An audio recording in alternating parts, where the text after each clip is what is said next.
US fed ചെയർമാനായ Jerome പവലിന്റെ കാലാവധിയെക്കുറിച്ചുള്ള അനിശ്ചിതത്വം ഇന്ന് മാർക്കറ്റിൽ പ്രതിഫലിച്ചതിനെ തുടർന്ന് ഇൻഡെക്സ് 0.4% ഇടിഞ്ഞ് 25,111 ക്ലോസിംഗ് നൽകി.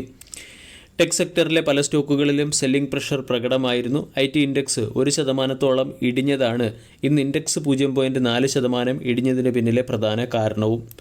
സ്മാൾ ക്യാപ് ഇൻഡെക്സ് 0.1% ഇടിഞ്ഞപ്പോൾ മിഡ് ക്യാപ് ഇൻഡെക്സ് 0.2% ഇടിഞ്ഞു. IT സെക്ടറിലെ പല സ്റ്റോക്കുകളുടെയും വാല്യുവേഷൻ ഉയർന്നതായതുകൊണ്ട് പ്രമുഖ ബ്രോക്കേജ് ഏജൻസിയായ സിറ്റി IT സെക്ടറിലെ പല സ്റ്റോക്കുകളെയും ഓവർ വെയ്റ്റ് എന്ന റേറ്റിംഗിൽ നിന്നും ന്യൂട്രൽ എന്ന റേറ്റിംഗ് നൽകുകയും ചെയ്തു. ഫെഡ് ചെയർമാൻ ജെറോം പവലിൻ്റെ ഭാവിയെക്കുറിച്ചുള്ള അനിശ്ചിതത്വവും US ഇൻഫ്ലേഷനുമാണ് ഇന്ന് ഏഷ്യൻ മാർക്കറ്റിൻ്റെയും മ്യൂട്ടഡ് പെർഫോമൻസിന് പിന്നിലെ ഒരു പ്രധാന കാരണമായി പ്രവർത്തിച്ചത്. IT സെക്ടറിലെ കമ്പനികളുടെ ക്വാർട്ടർലി റിസൾട്ടിന് ശേഷമുള്ള മാർക്കറ്റ് റിയാക്ഷൻ അത്ര മികച്ചതല്ല. കൂടാതെ ഇന്ത്യ-US വ്യാപാര കരാറിനെക്കുറിച്ചുള്ള ചർച്ചകൾ ഇപ്പോഴും അനിശ്ചിതത്വത്തിലാണ്. അതോടൊപ്പം തന്നെ പവലിൻ്റെ കാലാവധിയെക്കുറിച്ച് ഡൊണാൾഡ് ട്രംപിൻ്റെ തുടർച്ചയായുള്ള പ്രസ്താവനകൾ മാർക്കറ്റിൽ അസ്വസ്ഥത സൃഷ്ടിക്കുന്നതിന് പിന്നിലെ ഒരു പ്രധാന കാരണമായി പ്രവർത്തിക്കുകയും ചെയ്യുന്നു. ഇന്നത്തെ ട്രേഡിംഗ് സെഷനിൽ ബാങ്കിംഗ് ആൻഡ് ഫിനാൻസ് സെക്ടറിലും പ്രഷർ പ്രകടമായിരുന്നു.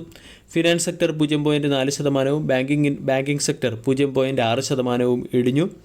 മെറ്റൽ സെക്ടർ 0.7% ഉയർന്നപ്പോൾ ടാറ്റ സ്റ്റീൽ, ഹിൻഡാൽകോ തുടങ്ങിയ സ്റ്റോക്കുകൾ 1.2%, 1.7% ഉയർന്നു. HDFC അസറ്റ് മാനേജ്മെൻറ്റ് കമ്പനിയുടെ പ്രോഫിറ്റിൽ 24% വർധനവുണ്ടായതിനെ തുടർന്ന് HDFC AMC എന്ന സ്റ്റോക്ക് 2.9% ഉയരുകയും ചെയ്തു. മാർക്കറ്റിൻ്റെ ശ്രദ്ധയാകർഷിക്കാൻ സാധ്യതയുള്ള IT സെക്ടറിലെ ഒരു സ്റ്റോക്കാണ് വിപ്രോ ഇന്ന് 1.5% ഇടിഞ്ഞ് 258 രൂപയ്ക്ക് അടുത്ത് ക്ലോസിംഗ് നൽകി. 2.72 ലക്ഷം കോടി രൂപയുടെ മാർക്കറ്റ് ക്യാപ്പുള്ള കമ്പനിയുടെ വാല്യൂഷൻ 20.66, ഡിവിഡൻഡ് ഈൽഡ് 2.32%. മാർക്കറ്റ് അവറിന് ശേഷം പുറത്തുവന്ന ക്വാർട്ടർലി റിസൾട്ടിൽ മികച്ച പെർഫോമൻസാണ് കമ്പനി കാഴ്ചവെച്ചിരിക്കുന്നത്.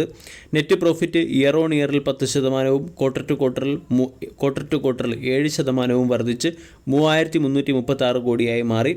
3,268 കോടി രൂപയുടെ പ്രോഫിറ്റാണ് മാർക്കറ്റ് പ്രതീക്ഷിച്ചത്. കൂടാതെ constant currency revenue year on ഇയറിൽ 2% ഇടിഞ്ഞിട്ടുണ്ട്. Constant currency revenue growth in terms of ഡോളറാണ് 2,590 മില്യനായി രേഖപ്പെടുത്തിയിരിക്കുന്നത്. IT സെഗ്മെൻറ്റിൽ നിന്നുള്ള റവന്യൂ ഇൻ ടേംസ് ഓഫ് ഡോളറും 0.3% ക്വാർട്ടർ ടു ക്വാർട്ടറിലും 1.5% ഇയർ ഓൺ ഇയറിലും ഇടിഞ്ഞ് $2,587 മില്യൺ മാറിയിട്ടുണ്ട്. അതേസമയം എബിറ്റ മാർജിൻ 80 ബേസിസ് പോയിൻറ്റ് എക്സ്പാൻഡായി 17.3% എത്തിയത് കമ്പനിയുടെ ഓപ്പറേഷണൽ എഫിഷ്യൻസിയെയും കോസ്റ്റ് കൺട്രോൾ മെഷറിനെയും ഇൻഡിക്കേറ്റ് ചെയ്യുന്നുണ്ട്. കൂടാതെ IT സെഗ്മെൻറ്റിൽ നിന്നുള്ള ബിസിനസ് റവന്യൂവിലും വർധനവുണ്ടായിട്ടുണ്ട്. ഇതെല്ലാം സ്റ്റോക്കിനെ സംബന്ധിക്കുന്ന പോസിറ്റീവ് അപ്ഡേറ്റാണ്. വിപരീത പരിതസ്ഥിതികൾ ഉണ്ടായിട്ടും ക്വാർട്ടർ 1 മികച്ച പെർഫോമൻസ് കാഴ്ചവെക്കുകയും കൺസിസ്റ്റൻറ്റ് ഫ്രീ ക്യാഷ് ഫ്ലോയും ക്യാപിറ്റൽ റിട്ടേണും കമ്പനി മെയിൻറ്റെയിൻ ചെയ്തിട്ടുമുണ്ട്. കൂടാതെ എടുത്തു പറയത്തക്ക പെർഫോമൻസ് കമ്പനിയുടെ ടോട്ടൽ കോൺട്രാക്റ്റ് വാല്യൂവിൽ ഉണ്ടായിരിക്കുന്ന വർധനവ് തന്നെയാണ്. $3,955 മില്യൺ നിന്നും total contract value sequentially $4,971 million ഉയർന്നു. കഴിഞ്ഞ വർഷവുമായി താരതമ്യപ്പെടുത്തുമ്പോൾ $3,284 മില്യൺ നിന്നും $4,971 മില്യൺ ആയിട്ടാണ് ഉയർന്നിരിക്കുന്നത്.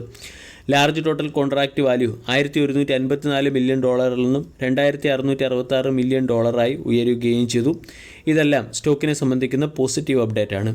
ക്വാർട്ടർലി റിസൾട്ടിനോടനുബന്ധിച്ച് 5 രൂപ പെർ ഷെയർ എന്ന റേറ്റിൽ കമ്പനി ഡിവിഡൻഡും പ്രഖ്യാപിച്ചിട്ടുണ്ട്.